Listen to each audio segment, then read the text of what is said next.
The champagne flute exploded against the marble floor of the rooftop terrace, shards scattering like brittle promises under the indifferent glow of Manhattan's skyline. Alessandra's voice sliced through the stunned hush that followed, sharp and unyielding. "Cecilia, darling, you're just a sweet little detour on my way to something real, something that lasts."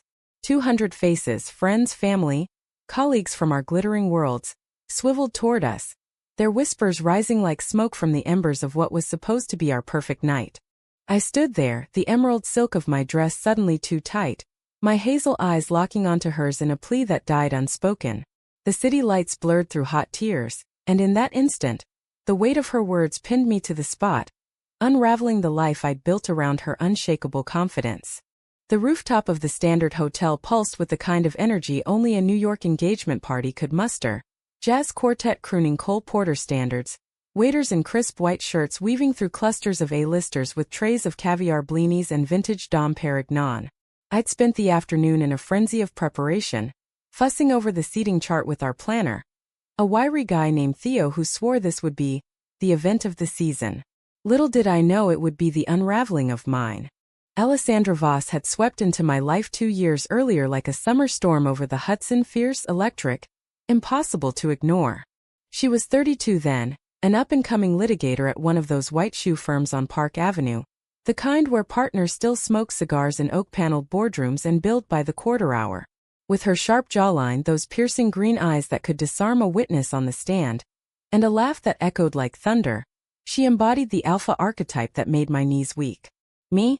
Cecilia Harper, 28, a freelance illustrator scraping by on commissions for indie bookstores and boutique wine labels, sketching dreams while dodging student loans. We were oil and water, or so everyone said, but damn if we didn't ignite. It started at a gallery opening in Chelsea, one of those pretentious affairs where the air smelled of overpriced Pinot and unspoken ambitions. I was there nursing a warm Chardonnay, pretending to care about a series of abstract oils that looked like emotional vomit on canvas. She cornered me by the charcuterie spread, her tailored blazer slung over one shoulder like a cape. "You look like you're plotting an escape," she'd said, her voice low and teasing, a smirk playing at the corners of her full lips. I laughed, too loud, too nervous, and spilled a drop of wine on my thrifted silk blouse. She dabbed it away with her napkin, her fingers lingering just a beat too long on my collarbone. From that night on it was a whirlwind. Late-night walks along the High Line, where she'd pull me close under the elevated tracks and whisper about dismantling the patriarchy one courtroom battle at a time. Picnics in Central Park where I'd sketch her profile against the skyline, her dark waves catching the sunlight like polished obsidian, while she read aloud from dog-eared copies of Audre Lorde, her voice wrapping around me like a promise. She called me her quiet fire, said I grounded her in ways no one else could. And God, I believed her. When she proposed 6 months ago, down on one knee in the rain-slick streets of Soho after a showing of Thelma and Louise at an outdoor screening, I didn't hesitate. The ring, a vintage Art Deco band with a single flawless sapphire, felt like destiny sliding onto my finger. But cracks had started to show, subtle at first, like hairline fractures in fine china. Alessandra's hours grew longer, her texts shorter. She'd come home to our cramped walk-up in the West Village reeking of bourbon and someone else's perfume, subtle, floral, not mine.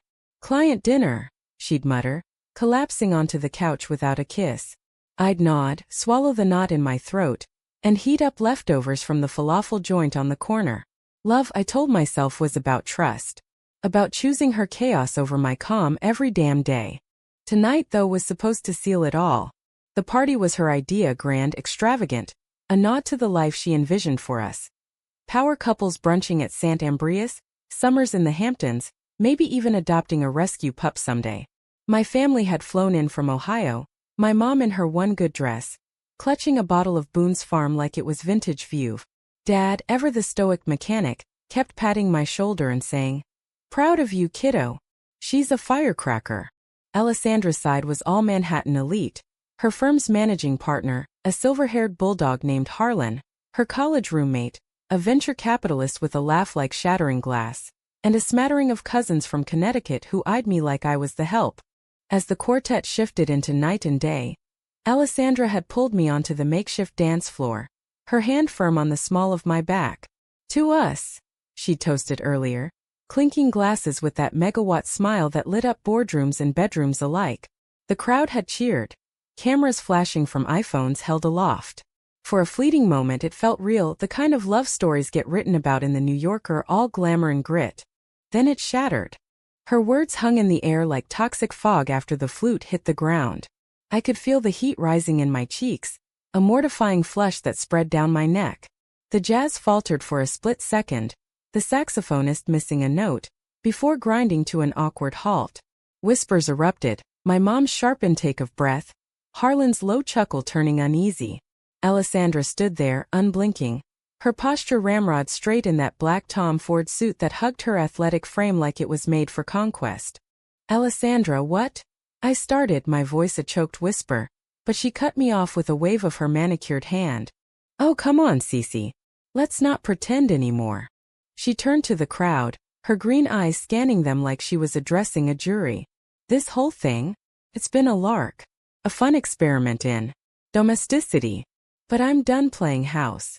The world tilted. My knees buckled and I gripped the edge of a high-top table to steady myself, the linen crumpling under my fingers. Experiment? The word clawed at my chest, ripping open every vulnerable moment I'd handed her. The nights I'd cried into her shoulder after a brutal client rejection, the way I'd learned to brew her coffee just strong enough to cut through her migraines, the quiet vows we'd exchanged under the covers about building a life free from the world's judgments. From the corner of my eye, I saw her. A ghost materializing from the shadows near the bar. Tall, willowy, with platinum hair cropped in a severe bob and a red dress that screamed old money. Victoria Langford, Alessandra's ex from law school, the one she'd sworn was ancient history. She'd arrived fashionably late, I remembered, air-kissing cheeks and complimenting the canapes. Now she stepped forward, a triumphant glint in her ice-blue eyes, slipping her arm through Alessandra's like it belonged there. The betrayal landed like a sucker punch. My vision tunneled, the city lights smearing into streaks of gold and crimson. How long? I wanted to scream. How many lies had I swallowed with my morning oatmeal? Cecilia, Alessandra said, softer now, almost pitying, as if I were a child who'd lost her balloon. You're wonderful, really. But you're not. This. She gestured vaguely at the skyline, at Victoria, at the life she'd always chased. I wrenched the ring from my finger, the sapphire catching the light one last time before I hurled it at her feet. It skittered across the marble, coming to rest near a discarded napkin. Fuck you. I whispered, the words tasting like ash. Then louder for the crowd. Fuck all of this. I turned and fled, heels clicking furiously toward the elevator, the party's murmur swelling behind me like a tide. Mom called my name, her voice cracking, but I didn't stop. The doors slid shut, sealing me in with my reflection, disheveled curls, mascara-streaked cheeks, the ghost of a girl who'd believed in forever. Down in the lobby, the doorman hailed a cab with practiced efficiency. Rough night, miss? He asked, his Brooklyn accent thick with sympathy. You have no idea, I muttered, sliding into the back seat. West Village. Fast. As the cab merged into the snarl of 14th Street traffic, horns blaring like accusations, I pressed my forehead to the cool window. The city blurred past, neon signs for late-night delis, couples arm-in-arm under umbrellas, the endless hustle that had always felt like home. But tonight it mocked me. How had I let her in so deep? How had I mistaken her fire for warmth? By the time we pulled up to our building, a narrow brownstone squeezed between a laundromat and a yoga studio, the adrenaline had crashed, leaving me hollow. I fumbled with my keys, the stairwell light buzzing overhead like a migraine. Our apartment was on the 3rd floor, a cozy 2-bedroom with exposed brick and a fire escape that doubled as my sketching perch. I half expected her to be there, waiting with apologies and that disarming smile. But the place was dark, silent except for the distant wail of sirens. I flicked on the kitchen light, the fluorescence humming to life over the butcher block island where we'd shared so many mornings. A half-empty bottle of Merlot sat on the counter from last night, our rehearsal dinner of takeout Thai and bad Netflix. I poured a glass with shaking hands, the liquid sloshing over the rim, and sank onto the stool. The first sip burned, but it was nothing compared to the ache in my chest. Photos lined the fridge, us at Coney Island, cotton candy smeared on our noses, a selfie from our road trip to Provincetown, wind-tousled and grinning like idiots. I yanked them down one by one, crumpling them into the trash. But the last one stopped me. Alessandra asleep on my lap during a red-eye flight home from a conference in LA. Her guard down, vulnerable in a way she rarely allowed. I'd captured it on my phone, a rare glimpse behind the armor. Tears came then, hot and unrelenting, soaking the granite. I cried for the girl who'd traded her quiet dreams for Alessandra's roar. For the family upstairs who I'd have to face tomorrow with excuses. For the ring now lost somewhere in the chaos of that rooftop. And beneath it all, a flicker of anger, sharp, unfamiliar but alive. The clock ticked past midnight when my phone buzzed, shattering the quiet. A text from Theo, the planner. Everything okay? I left early with V. Call if you need. V. Victoria. Of course. I typed back a lie, all good, just traffic, then powered it off. No more notifications, no more illusions. In the dim glow of the street lamp filtering through the blinds, I rose and crossed to the bedroom. Her side of the closet was still half full. Power suits and dry cleaning bags. Silk blouses folded with military precision. I dragged a duffel from under the bed and started packing her things. Methodical, detached, like folding laundry for a stranger. By dawn, the bag sat by the door, a silent eviction notice. I brewed coffee, black and bitter, and stepped onto the fire escape with my sketchpad. The city stirred below, delivery trucks rumbling, joggers pounding pavement, the eternal rhythm of survival. I flipped to a blank page, pencil hovering, then pressed it down. Not her face this time. Not us. Just lines, jagged, raw, forming the outline of a woman standing alone against a storm unbroken. It wasn't much, but it was mine. The next morning brought a pounding headache and the unmistakable scent of rain-soaked asphalt wafting up from the street. I nursed my coffee on the fire escape, watching as umbrellas bloomed like black flowers along Bleecker. My phone, resurrected out of necessity, lit up with a barrage of messages. Mom's worried voicemails, a group chat from my cousins exploding with emojis of shock and wine glasses, even a terse note from Harlan. Regret hearing about the scene. Doors open if you want to talk. Alessandra? Radio silence. Stung more than it should have. I showered off the remnants of last night's makeup, the hot water scalding my skin like penance. Wrapped in a threadbare robe, I padded to the living room and surveyed the damage. The fridge bare of our photos, the duffel by the door like a squatter waiting to be claimed. Part of me hoped she'd show up. Keys jingling, eyes soft with remorse. I panicked, she'd say. Victoria means nothing. But the realist in me, the one who'd always balanced her checkbook while Alessandra chased verdicts, knew better. Alphas like her didn't beg. They conquered or discarded. Work was my lifeline, always had been. By noon I was at my drafting table. A salvaged oak beast in the corner of the living room, surrounded by jars of brushes and stacks of watercolor paper. A commission for a queer-owned bookstore in Brooklyn waited. Illustrations for a poetry anthology on love's sharp edges. Fitting. I dove in, charcoal flying across the page. Women with eyes like shattered glass, hands reaching but never quite touching. Hours blurred, the outside world fading to a hum. It was catharsis, turning pain into pigment, but every stroke echoed her. The curve of a jawline too proud, the shadow of doubt in a gaze. A knock shattered the trance around 4. I froze, heart hammering. Through the peephole. Not Alessandra, but Lena, my best friend since Pratt Institute days. She was a force, 30, with a buzzcut dyed electric blue. Tattoos snaking up her arms like vines. And a job as a barista/activist that kept her perpetually caffeinated and outraged. She burst in without waiting for an invite, bearing a greasy bag from Veselka and a thermos of what smelled like spiked chai. "Girl, what the actual fuck?" she demanded, dumping the goods on the coffee table. Her brown eyes, lined with coal, scanned me like a crime scene. I saw the Insta stories. Half of Chelsea's blowing up my DMs. I collapsed onto the couch, burying my face in a throw pillow that still faintly smelled of Alessandra's citrus shampoo. "It was supposed to be perfect," I mumbled. "Our perfect." Lena snorted, unpacking Pyrrhus with the efficiency of a field medic.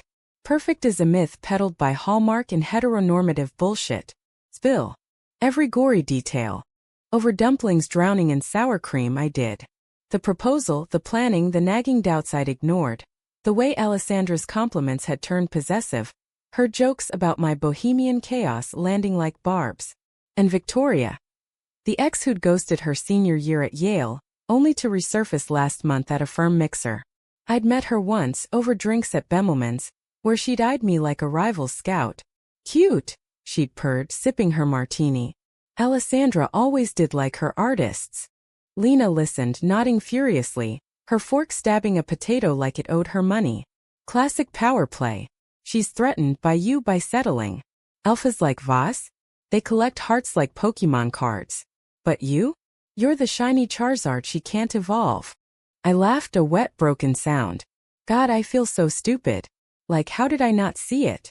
Because love's a blindfold with rose-colored lenses, she said, squeezing my knee. But listen, this isn't the end. It's the plot twist. You're Cecilia goddamn Harper. You illustrate souls for a living.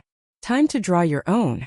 She stayed till dusk, regaling me with tales of her latest protest. Storming a corporate boardroom in a feather boa to demand trans healthcare funding. Until the weight in my chest eased just enough to breathe.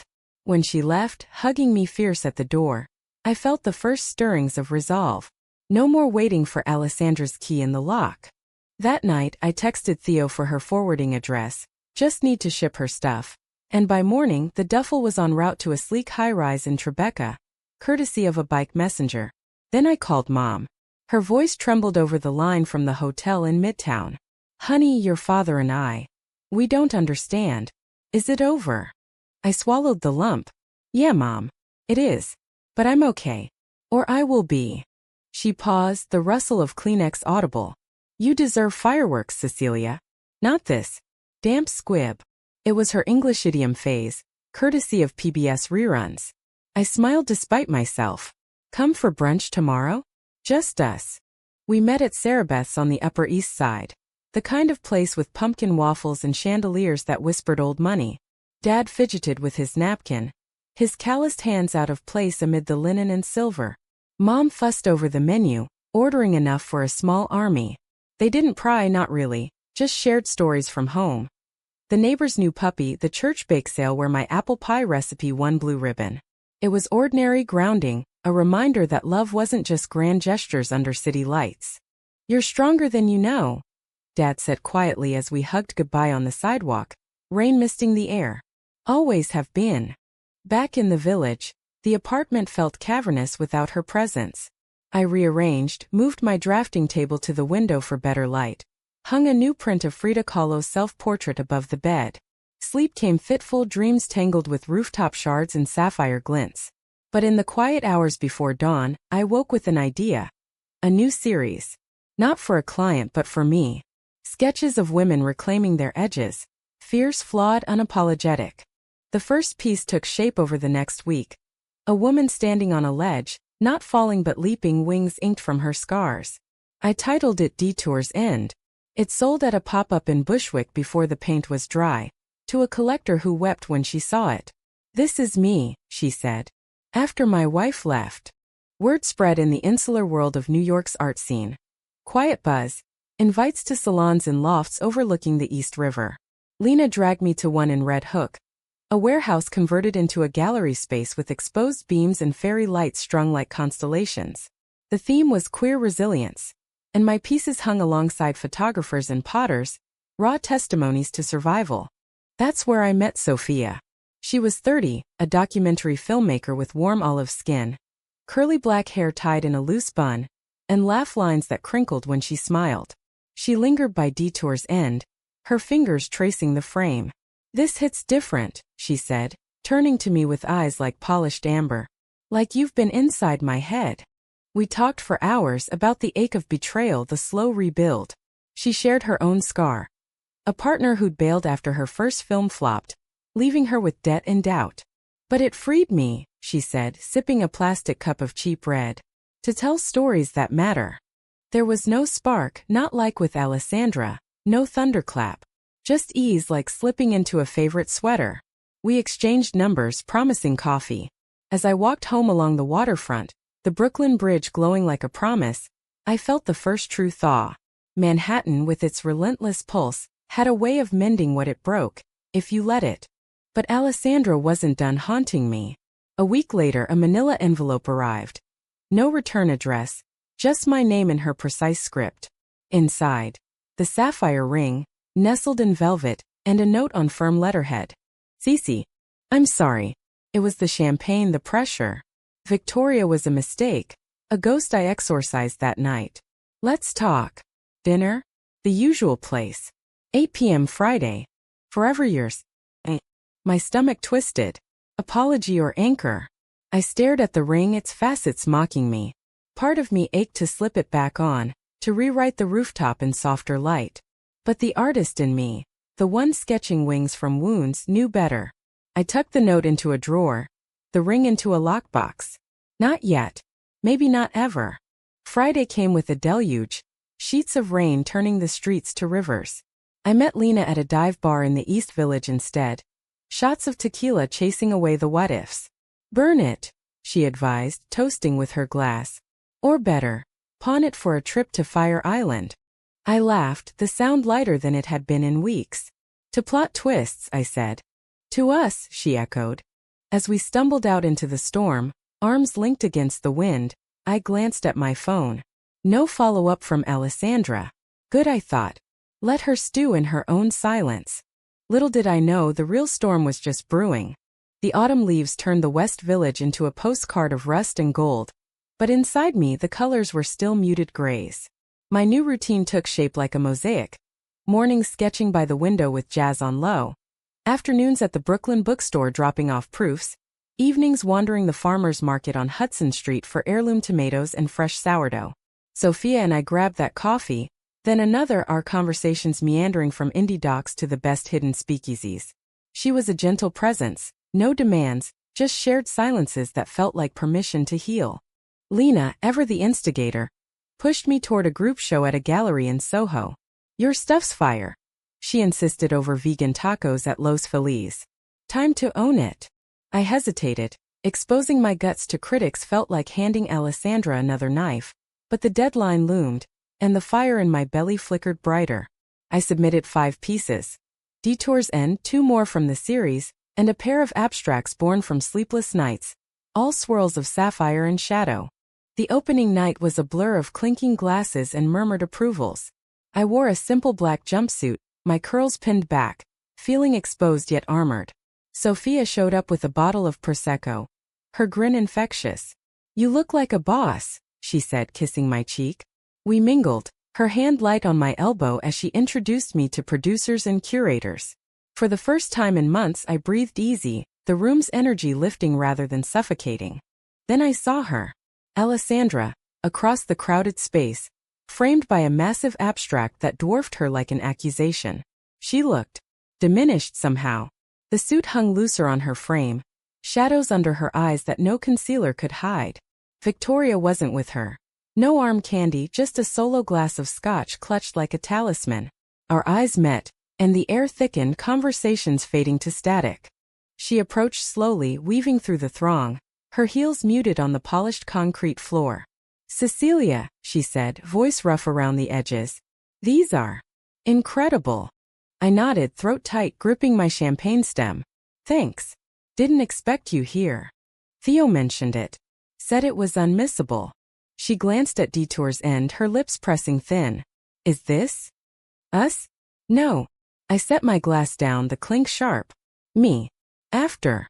She winced, green eyes flickering with something raw regret? Shame? I've been calling. Text. I know I fucked up. Royally. The word hung between us, uncharacteristically crude from her polished lips.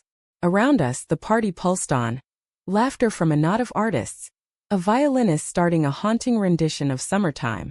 Sophia hovered nearby, chatting with a gallerist but shooting me concerned glances. Why now? I asked, voice steady despite the tremor in my chest. After the silence? Alessandra shifted, tucking a strand of dark hair behind her ear. A nervous tick I'd forgotten she had. Victoria. It was revenge porn for my ego. She reached out after the party, all I told you so about settling down. I spiraled. Drank too much, said things I can't unsay. She reached for my hand but I pulled back, the ghost of her touch electric.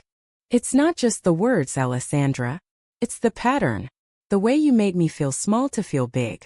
She nodded, swallowing hard. I know. Therapy's helping. Finally dragged myself to a queer counselor in Midtown.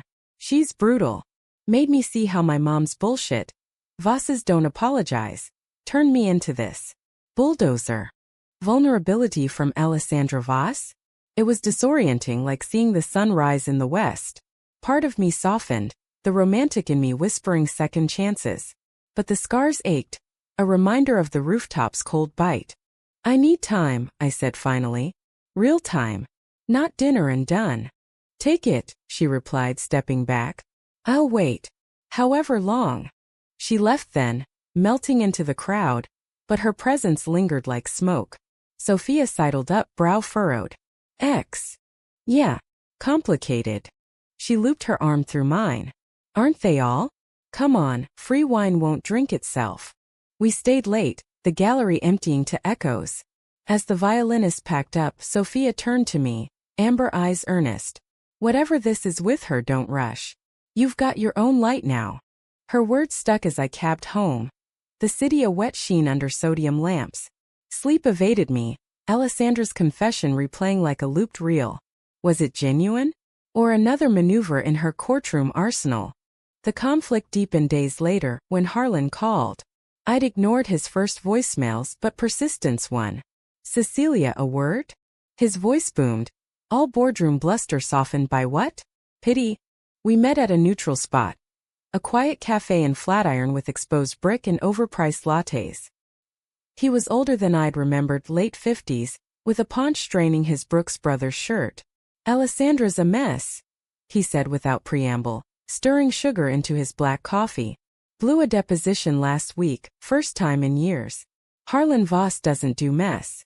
I sipped my chai, the steam curling like questions. Why tell me? Because you're the variable. She lights up talking about you, your sketches, your laugh. Hell, she keeps that damn ring in her desk drawer. Stares at it during breaks. My chest tightened. She humiliated me, Harlan. In front of everyone. He leaned forward, elbows on the scarred wood table. I know. Saw it myself. But people like us, driven fucked up, we lash out when cornered. Give her a shot to make it right. I left with more questions than answers, the rain picking up as I hurried to the subway. On the platform, packed with commuters, my phone buzzed. A photo from Sophia. Her at a film wrap party, caption missing my sketch buddy. It grounded me, a reminder of paths untaken. Back home, I pulled out the note from the envelope, tracing her script. Therapy. Waiting. It sounded like growth, but trust was a muscle atrophied from disuse. I drafted a reply, coffee? Neutral ground. Saturday. Then deleted it. Instead I texted Sophia. Film night? Your pick. We met at her place in Williamsburg. A loft crammed with film reels and fairy lights. The air thick with popcorn and possibility. She chose Portrait of a Lady on Fire. The screen flickering with stolen glances and unspoken longing. Halfway through, as the lovers parted on a stormy shore, tears pricked my eyes, not for them but for the echo in my own heart. You okay? Sophia whispered, her hand brushing mine on the couch. Yeah, I lied, then amended. No. Ex-drama. She paused the film, turning to face me fully. Want to talk? Or just be? We chose the latter, curling up with mugs of herbal tea. The city hum a distant lullaby. Her presence was steady. No pressure. Just a quiet invitation to exist. As the credits rolled, she squeezed my hand. Whatever you're navigating, you've got allies. Me included. It was the closest I'd come to feeling seen since the shatter. But fate, that cruel curator, had other plans. The Betrayal's second act hit midweek, courtesy of a forwarded email from Lena. Read this shit. From a mutual. It was a thread from the firm's holiday party, photos attached. Alessandra and Victoria, tangled in a corner booth at some midtown lounge, lips locked, hands possessive. Timestamp, 2 nights ago. The same night she'd confessed her exorcism. My vision blurred, the screen swimming. The therapy. A ploy. The waiting. A stall tactic. Rage boiled up, hot and unfamiliar, chasing away the tentative peace. I stormed out into the chill, walking aimless blocks until my feet ached, the wind whipping my coat like accusations. By the time I reached Alessandra's office building, a gleaming monolith on Park, I was a tempest. Security buzzed me up. Fiancé privileges, I thought bitterly. And I burst into the lobby, past the receptionist startled. Ms. Voss is in a meeting. She was alone in her corner office, floor-to-ceiling windows framing the Chrysler building like a trophy. Papers scattered her desk, a half-eaten salad wilting in its bowl. She looked up, surprise melting to guilt as I slapped printouts of the photos down. What the hell is this? I demanded, voice echoing off the glass. Alessandra paled, sinking into her chair. Cece, don't. No excuses. You lied. Again. It was one drink. She ambushed me. I swear it's over. Bullshit. The word exploded, raw and righteous. You humiliated me once. I gave you grace. This is cruelty. She stood, rounding the desk, hands outstretched. Please. Let me explain. I love you. That hasn't changed. Love. The word twisted like a knife. Your love breaks things, Alessandra. I'm done being the casualty. I turned to leave, but she grabbed my wrist, gentle, desperate. Don't. We can fix this. Counseling together. Anything. I wrenched free, the contact burning. Fix yourself first. The elevator descent felt eternal. The ding of each floor a heartbeat. Outside, the city roared on, taxis splashing puddles, pedestrians huddled under awnings. I hailed a cab to Sophia's, tears streaming unchecked. She opened the door in sweats, concern etching her features. Bad night? She asked, pulling me inside. Worse. I collapsed onto her couch, the story tumbling out in sobs. She listened, then wrapped me in a blanket, brewing chamomile without a word. You're not broken, she said finally, sitting beside me. You're evolving. And that's scary as hell, but beautiful. We talked till the storm passed, her stories of onset heartaches weaving with mine. By midnight, exhaustion claimed us, side by side on the couch, platonic and profound. As sleep tugged, I realized, betrayal wasn't the end. It was the forge. But the climax loomed, Manhattan's drama ever unfolding. Winter crept in on the heels of that confrontation, dusting the village rooftops with the first skim of snow. Manhattan donned its holiday finery, strings of lights looping Washington Square Park, the air crisp with roasted chestnuts and promise. For me, though, the season felt hollow, a glittering facade over the raw edges Alessandra had left. I threw myself into work. The group show reviews trickled in, glowing mentions in Time Out calling my series a poignant dissection of queer heartbreak. Commissions followed. A book cover for a memoir on coming out late in life, murals for a women's shelter in Harlem. Each stroke was reclamation, turning her absence into art. Sophia became my anchor, our hangouts evolving from coffee to cozy nights in her loft, debating Scorsese versus Campion over delivery tie. There was chemistry there, subtle, simmering, in the brush of her fingers when passing a joint on her fire escape, the way her laugh lit her amber eyes. But I held back, the ghost of humiliation whispering cautions. No rush, she'd say, echoing my fears without judgment. We're writing our own script. Alessandra, meanwhile, became a shadow campaign. Flowers arrived weekly, orchids in sleek vases, notes scrawled with please, miss your voice. One call. Emails detailed her progress, group sessions at the center, a demotion she'd taken to recalibrate priorities. Harlan cornered me at a charity gala for LGBTQ+ youth, his bowtie askew. She's changed, kid. Give her the chance she never gave you. I wanted to believe it, God. The romantic in me ached for redemption arcs. But trust, once shattered, didn't glue back seamless. Late one night, scrolling old texts in a masochistic haze, I found the thread from our first month. You're my safe harbor, Cece. In this storm of a city, lies all of it, or truths drowned in her ambition. The turning point came mid-December. At the office holiday party I'd foolishly agreed to attend, neutral ground, Theo swore, foreclosure vibes. The firm had rented out a speakeasy in the meatpacking district, all velvet booths and crystal decanters, jazz standards crooning from hidden speakers. I arrived late, fashionably armored in a crimson sheath that hugged my curves, curls loose and defiant. Sophia had texted encouragement. Slay queen. You've got this. The room buzzed with tipsy laughter, partners loosening ties, associates clinking eggnog. Alessandra spotted me immediately, rising from a booth where she'd been nursing a soda. Sober, I noted with a pang. She looked good, sharper than in Soho, her dark waves sleek, green eyes clear. You came, she breathed, stepping close enough for me to catch her scent. Clean linen, no bourbon. Curiosity, I replied coolly, accepting a flute of sparkling cider from a passing tray. Or masochism. Jury's out. She smiled, tentative. Dance? For old times. The quartet was into Have Yourself a Merry Little Christmas. The melody wistful. Against my better judgment, I let her lead me to the floor, her hand warm on my waist, mine light on her shoulder. We moved in sync, muscle memory overriding resentment, the sway of hips, the dip of her chin to murmur in my ear. I'm sorry, she whispered, breath ghosting my skin. For the party. For Victoria. For making you doubt your worth. The words unlocked something. A floodgate of buried hurt. It wasn't just the humiliation. It was erasing me. Like our life was a footnote. She pulled back slightly, eyes searching mine. I was scared. Of losing myself in us. My mom called last week, first time in years. Said Dad's cancer's back. It hit me.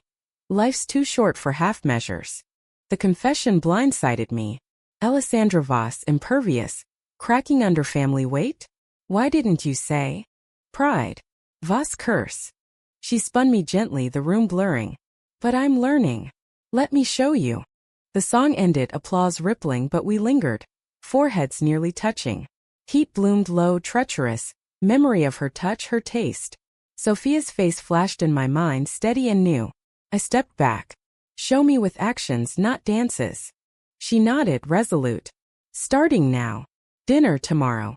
No expectations. I agreed, against the chorus in my head screaming fool. As I slipped away, Harlan intercepted, clapping my shoulder. Knew you'd come around. She's all in. Outside, snow flurried soft, blanketing the cobblestones.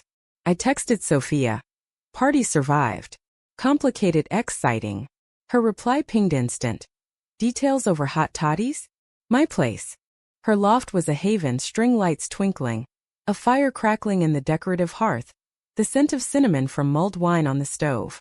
She poured us mugs, settling cross-legged on the rug. Her curls frizzing adorably in the steam. I spilled it all, the dance, the confession, the tentative olive branch. Sophia listened, sipping thoughtfully. Sounds like growth. But what do you want, Cece? Not her amends, yours. The question pierced. I want.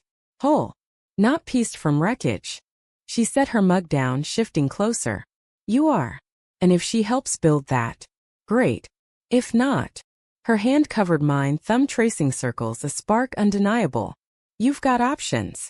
We kissed then, tentative at first, her lips soft and spiced with clove. It was nothing like Alessandra's storm. Gentler, exploratory, like discovering a new neighborhood in a familiar city. We pulled back, breathless, grins mirroring. Options, I echoed, laughing. I like that.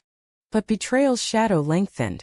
The next evening at our dinner, Alessandra's choice, a quiet bistro in Nolita with candlelit tables and handwritten menus. I sensed the shift. She was attentive. Ordering my favorite gnocchi, recounting a case win with humility instead of bravado. Midway through tiramisu, she slid a folder across the linen. What's this? I asked, flipping it open. Legal docs, divorce papers? No, a lease. For a brownstone in Brooklyn Heights, 2 bedrooms, garden view. Our fresh start, she said, eyes alight. I sublet the Tribeca place. Thought we could rebuild slow. Your studio on the top floor. It was thoughtful, terrifying. The alpha yielding space? But as I traced the floor plan, doubt gnawed. Too perfect, too soon. Then my phone buzzed, Lena, with a link. A gossip rag blurb. Voss in Langford. Law power couple rekindled? Grainy photo from the holiday party. Alessandra and Victoria, heads bent close in that booth, her hand on the ex's knee. Timestamp. Last night. The fork clattered from my fingers. You said it was over. Alessandra's face drained of color. It was a setup, paparazzi bullshit. She crashed the after-party, caused a scene. Lies. I shoved the folder back, chair scraping. You're a serial apologizer, Alessandra. But actions? They scream otherwise. Cecilia, wait. I was out the door, heels splashing slush, hailing a cab through the flurry. The climax crashed over me in waves. Not just the photo but the pattern. Promises as props, love as leverage. Back in the village, I packed a go-bag, crashing at Lena's in the Lower East Side. Her pull-out couch a lumpy refuge. Sophia called at dawn, voice laced with worry. Heard from Lena. You okay? No. Sobs choked me. But ending it? Yes. We met for breakfast at a greasy spoon in Chinatown. Steam rising from bowls of congee. Over dumplings I laid it bare, the lease, the photo, the final snap. She reached across, squeezing my hand. You're free now. Really free. The word settled, warm as the broth. But freedom's price was grief, and Manhattan winters amplified it. Barren branches clawing at gray skies, the wind howling through alleyways like unanswered cries. Alessandra's barrage followed. Voicemails raw with pleas. A delivery of my favorite books at Lena's door. I blocked her number, the click final as a gavel. Harlan emailed a cease and desist for your peace, but it felt like salt in wounds. Through it Sophia and I deepened, not rushing but rooting. A weekend in the Catskills, snowshoeing trails blanketed white, sharing stories by a crackling fire. Her immigrant parents' expectations, my Ohio upbringing's quiet queerness. Laughter came easier, touches lingered longer. One night, under a quilt heavy with history, we made love, slow, reverent, mapping each other's landscapes with care. It was healing, wholly a balm to the burns. Yet the drama peaked in the new year. At a fundraiser for the shelter where I'd painted the mural. The ballroom at the plaza shimmered. Chandeliers dripping light. Gowns swirling like petals in a storm. I'd been invited as an honoree, my work spotlighted in the program. Sophia on my arm, stunning in emerald silk that matched my dress from that fateful night. As we mingled, champagne bubbling, Alessandra appeared. Uninvited, unannounced. She crossed the room like a specter, Victoria nowhere in sight, her gown simple, black eyes haunted. Cecilia, she said, voice breaking the quartet's swell. Heads turned, whispers stirring. One last word. Please. Sophia tensed beside me, but I nodded. Here. Now. The crowd parted, a hush falling. I lost you, Alessandra said, voice carrying. Because I couldn't lose myself. But watching you, from afar, your art, your light, it's killing me. I don't deserve forgiveness. Just, no, I see you. Fully. Tears gleamed in her green eyes, the alpha facade crumbled. The room held its breath. Friends from the party, colleagues, strangers bearing witness. I stepped forward, heart pounding. You taught me strength, Alessandra. But I found my own. Goodbye. She nodded, a sob escaping, then turned and fled into the night.